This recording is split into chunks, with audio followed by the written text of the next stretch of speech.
Hi everyone! In today's video guys, i-share ko lang sa inyo kung paano nga ba ako gumawa ng DIY design para sa aking plants na Philodendron micans.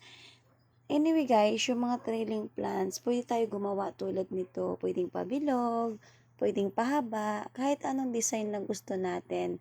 Kasi yung mga plants na trailing, diba, gumagapang sila. So, kanya-kanya tayong idea kung anong gusto nyong gawin. So, itong naisipan kong gawin, yan. Hindi ko alam kung circle o basta ganyan guys.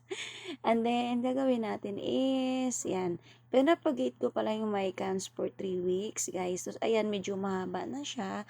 So, naisipan kong, dito ko na lang kaya siya ilalagay para may guide and then, para mas maganda tingnan. Diba ngayon, magpapasko, tama-tama to guys. Pagdating ng December, malago na siya.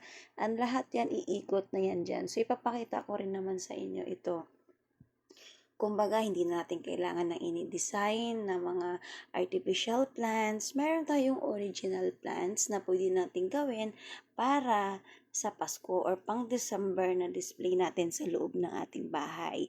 Ito ay DIY na gawa ko lang para gusto ko lang matry ng mga naiisip kong paraan at isi-share ko din sa inyo.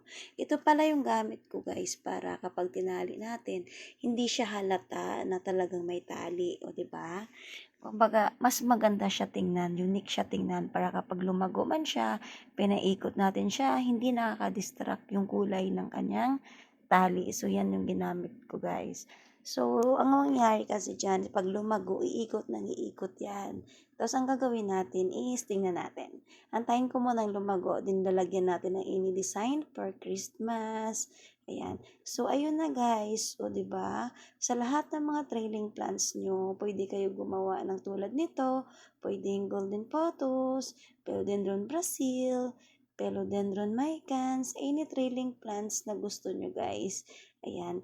Pwede nyo kayong gumawa ng star design or any design. Kasi kapag lumago naman yan, makikita nyo talaga sobrang ganda. So, ayan lang yung aking mai-share na video sa inyo. Sana guys ay mayroon kayong natututunan sa ini idea DIY design, DIY pot, and DIY idea. Okay? Ang pagdidilig ng mycans guys is 3 times a week or twice a week. Pero mas okay sanang naulanan sila para mabilis sila lumago. Thank you for watching.